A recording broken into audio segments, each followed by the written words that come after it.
So eto na nga po mga idol, Gilas Pilipinas sumabak pa sa kanilang huling ensayo, todo grind para sa kanilang unang laban kontra sa kupanan nga po ng Chinese Taipei dito sa FIBA Asia Cup. Coach Tim Con may big adjustment sa lineup, so aalamin natin yan, but before that huwag niyo munang kakalimutan na mag-like and subscribe. Maraming salamat po. Finally mga kaibigan, no, yung hinihintay nga natin na unang laban ng Gilas kontra sa Chinese Taipei ay malapit na. So yung assurance na manalo ang Gilas mga kaibigan, mas tumaas na po. Kung titignan nyo mga kaibigan, wala ko talagang sinayang na pagkakataon ang Gilas Pilipinas simula nung paglabag nila dito sa Jeddah, Saudi Arabia. Tuloy-tuloy ho yung pag-ensayo na kanilang ginagawa kasi nga naman ayaw ho ng Gilas Pilipinas na maulit, no, na tayo ay talunin ng Chinese Taipei. Kung natatandaan niyo mga kaibigan, nung FIBA Asia Cup qualifiers ay tinalo tayo nito nga pong Chinese Taipei. Talagang nahirapan po ang ating national team. At masasabi ko naman na malakas din naman ang Chinese Taipei.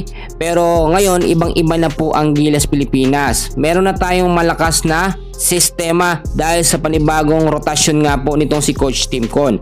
Marami tayong nakuha mga update mga kaibigan na magbabago yung starting lineup nga po ng Gilas Pilipinas. At para sa akin, ito yung pinaka-perfect na gagawin nga po ni Coach Tim Con para sa ating national game. Kung titignan nyo, nung nakakalaban ng Gilas ng Chinese Taipei 91-84, talo po ang Gilas Pilipinas dito.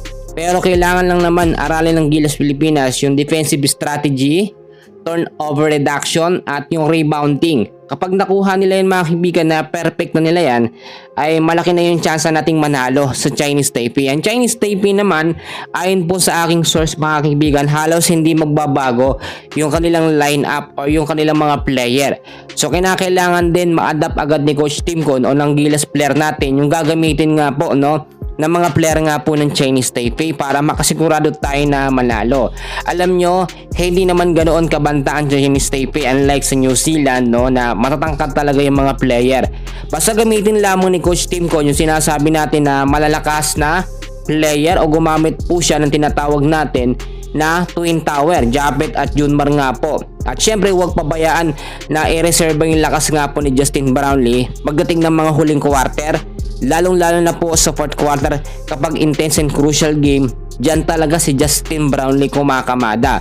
Pero hindi naman maiiwasan mga kaibigan na minsan magkamali, no, ang Gilas, lalo na si Coach Tim Con sa pagla-line up. So manalo or matalo ay wag natin sisihin ng Gilas Pilipinas or si Coach Tim Con sa sistema ang kanyang gagamitin. Para sa akin mga kaibigan, perfect pa rin ang magiging lineup nga po ng Gilas Pilipinas. So maraming nagtatanong, sino-sino ba yung mga player na possible na gamitin nga po ni Coach Tim Con? Hindi naman lingid sa inyong kalaman mga kaibigan, available lagi dyan si Justin Brownlee, si Junmar Fajardo, si AJ Edu, si Japet Aguilar. Usually yan naman mga kaibigan.